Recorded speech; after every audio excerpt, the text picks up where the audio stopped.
রহমাতুল্লাহ তিনি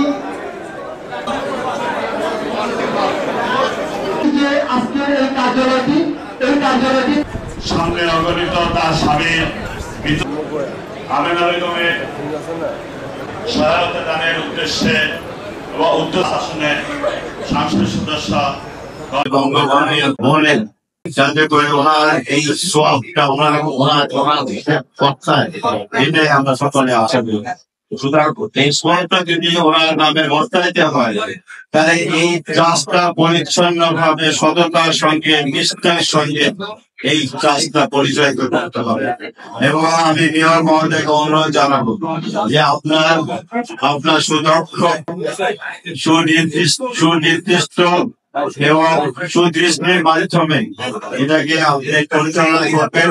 এটা অন্য কোনো লোকের হাতে দেওয়া হয় তাহলে কিন্তু এখানে কিন্তু অন্য ধরনের হতে পারে, তখন কিন্তু সুনামের চেয়ে কিন্তু এটা দুর্নাম হয়ে যাবে।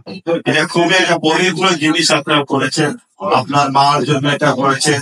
এটা সবাই পক্ষে এটা করা সম্ভব হয় না, আপনার ভাগ্যবান এই জন্য আপনি করতে পেরেছেন।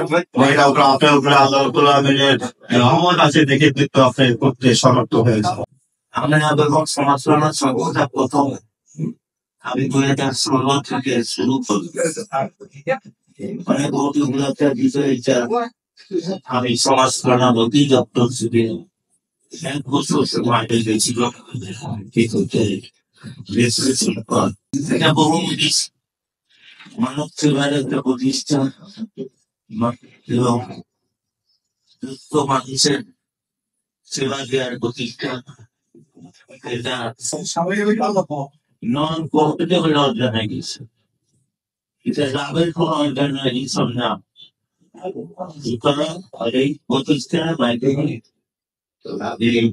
হোলসেল করছে সেবা পায়।